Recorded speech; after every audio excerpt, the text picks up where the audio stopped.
পাকিস্তানে আসা হয়েছে আজকে প্রায় 2 বছরের কাছাকাছি। তো এর মধ্যে আমি 2 বছরের মধ্যে এখনও অবধি চিংড়ি মাছ, তারপর হচ্ছে তোমার ইলিশ মাছ, এই দুটো মাছ তো খাই নাই এখনও পর্যন্ত। শুধু রুই মাছটাই খাইছি, সিলভার কাপ মাছ খাইছি আর তেলাপিয়া মাছ, তাও শীতকালে 1 বছর খাইছি অনলি।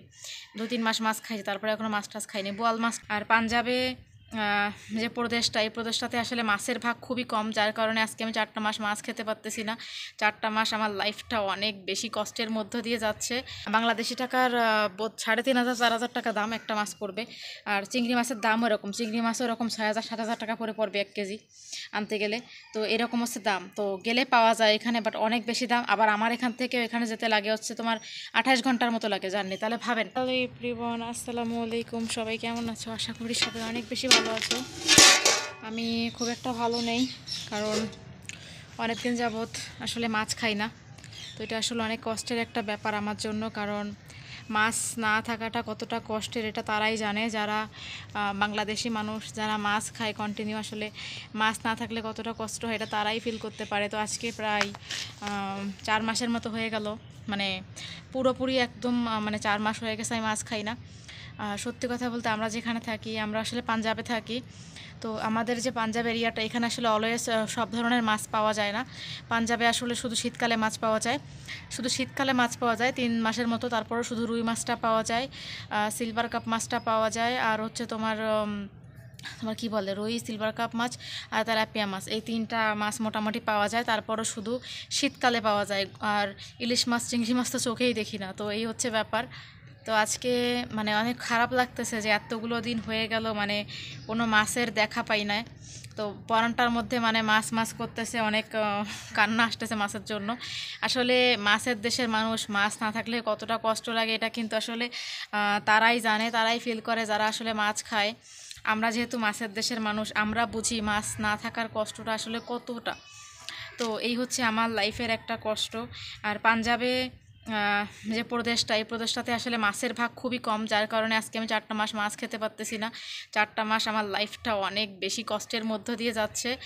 আর পাকিস্তানে আসা হয়েছে আজকে প্রায় 2 বছরের কাছাকাছি। তো এর মধ্যে আমি 2 বছরের মধ্যে এখনও অবধি চিংড়ি মাছ, তারপর হচ্ছে তোমার ইলিশ মাছ, এই দুটো মাছ তো খাই নাই এখনও পর্যন্ত। শুধু রুই মাছটাই খাইছি, সিলভার কাপ মাছ খাইছি আর তেলাপিয়া মাছ, তাও শীতকালে 1 বছর খাইছি অনলি। 2-3 মাস মাছ খাইছি, তারপরে এখনও মাছ টাছ খাইনি। বোয়াল মাছটাও মাঝে মধ্যে পাওয়া যায় নদীর, এই আর কি। তো এইখানে আসলে মাছ পাওয়া যায় না। তবে হ্যাঁ, মাছ তোমার ইয়েতে করাচির দিকে পাওয়া যায়, সিন্ধে, ওটা তো সিন্ধ প্রদেশ বলে। ওইখানে মাছ মোটামুটি পাওয়া যায়, কিন্তু ওইখানে মাছ পাওয়া গেলে অনেক বেশি এক্সপেন্সিভ, অনেক বেশি, মানে তোমার কি বলে, একটা ইলিশ মাছের দাম বোধ হয় বাংলাদেশি টাকার 3,500-4,000 টাকা দাম একটা মাছ পড়বে। আর চিংড়ি মাছের দামও এরকম, চিংড়ি মাছও এরকম 6,000-7,000 টাকা করে পড়বে 1 কেজি আনতে গেলে।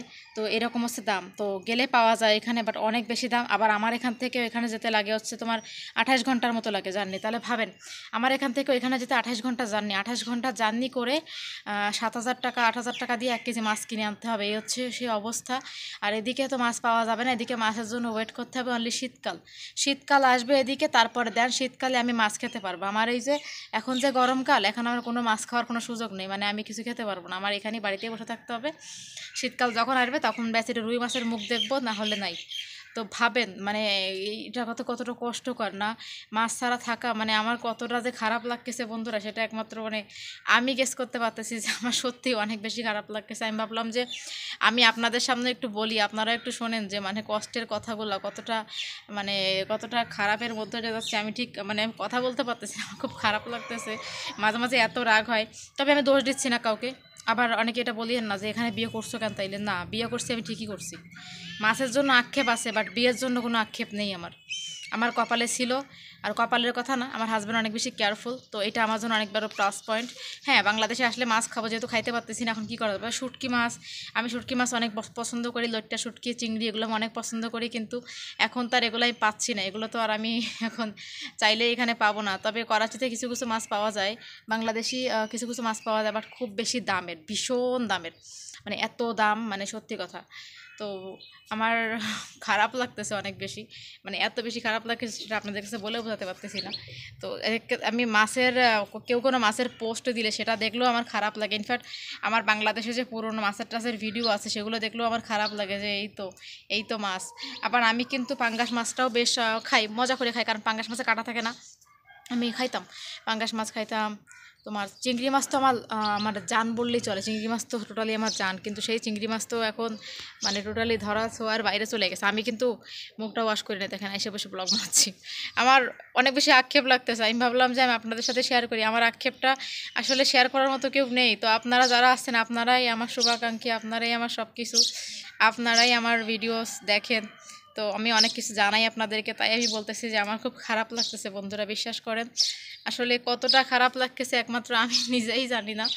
তো বলার তো কিছু নাই, একে হাসবো না কাঁদবো কিছু বুঝতেছি না। মাঝে মাঝে হাজব্যান্ডকে বলি যে এরকম ভালো লাগতেছে না, বাংলাদেশে চলো, এখানে মাছ পাওয়া যায় না, এটা পাওয়া যায় না, এখানে কি থাকা যায় বলেন, মাছ পাওয়া যায় না, চল বাংলাদেশে গিয়ে শিফট হয়েছে আমরা দুজন। আমি মাছের দেশের মানুষ, আমি একদমই এখানে টলারেট করতে পারতেছি না, একদমই থাকতে পারবো না। আবার দেখা যায় একটুবার ঠিক হয়ে যায়, একটুবার আবার ভাবি যে না বাংলাদেশে যাবো, বাংলাদেশে শাশুড়ি শ্বশুরমশাই সবাই এখানে থেকে, আমি বাংলাদেশে গিয়ে কী করবো, বাংলাদেশে আমার তো কোনো কাজ নাই। তো এগুলো ভাবি আবার মানে এক সময় একটা সেন্সের মধ্যে চলে আসে, এই হচ্ছে একটা ব্যাপার। আজকে কতগুলো দিন হয়ে গেল মাছ খাই না, রিয়েলাইজ আমার বাংলাদেশে থাকতে আমি রেগুলার মাছ ছাড়া ভাত খেতামই না, মানে মাছ ছাড়া আমার চলতোই না। সেই মেয়ে পাকিস্তানে এসে টোটালি মাছের মানে ছাড়া। আরেকটা কথা, অনেকে বল যে মাছ নেই তাহলে কী খাও, মাছ নেই তাহলে হচ্ছে কী খাই, এখানে গরুর মাংস মুরগির মাংস এগুলো খাইতে হয়। তারপরে তোরা সবজি ফ্রাই বেশি খায়, ডিম খায়, এই ধরনের জিনিসগুলো ওরা খায় বেশি। একদিন আমি এই বিষয়ে কথা বলবো, যে আমি তো খাওয়ার রেসিপি তোমাদেরকে অনেক কিছু দেখাই, তারপরে আবার আমি তোমাদেরকে বলবো একদিন যে কী কী খায় সব কিছু ডিটেলস একদিন বলার চেষ্টা করবো সবাইকে।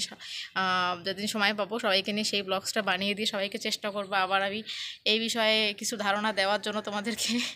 তো বন্ধুরা অনেক কষ্টে আছি, আর কিছু বলার নাই, তোমরা থাকো। যদি ভবিষ্যতে মাছ টাছ খেতে পারি, দোয়া করো যাতে আমি ভবিষ্যতে একটু মাছ টাছ খেতে পারি। মাছ টাছ খেতে পারতেছেন অনেকদিন যাবত, ভীষণ মানে মনের মধ্যে অনেক খারাপ আছে, মন টন সবই খারাপ, মন খারাপ, শরীর খারাপ, সবই খারাপ, কিচ্ছু ভালো লাগতেছে না। মাছের দেশের মেয়ে আজকে পাকিস্তানে এসে মাছ ছাড়া হয়ে গেছি, ভাবা যায় বলেন। আজকে 4টা মাস আমি মাছ খাই না, 4টা মাস মাছ না খেয়ে, পাকিস্তানে 4টা মাস মাছ না খেয়ে আমার অবস্থা ভীষণ করুণ অবস্থা হয়ে গেছে। আমি এখন মাছ ছাড়া, আমি মাছের ভিডিও দেখলে আমার এখন কান্না পায়। তো এই হচ্ছে আমার মানসিক অবস্থা, অবস্থা একদমই ভালো না। মাছ খাইতে হলে শীতকাল পর্যন্ত ওয়েট করতে হবে, এখানে গরমকালে মাছ পাওয়া যায় না। শীতকালে মাছ পাওয়া যায়, তারপরে 2 প্রকারের মাছ পাওয়া যায়, 3 প্রকারের, ব্যাস অনলি শেষ। ইলিশ মাছ, চিংড়ি মাছ তো চোখেই দেখিনি আজকে 2টা বছর, আমি শেষ পুরা, মানে একটা খারাপ অবস্থার মধ্যে দিয়ে বিরাজ করতেছি বন্ধুরা। যাই হোক, তোমাদের সাথে শেয়ার করলাম, ভালো লাগলো।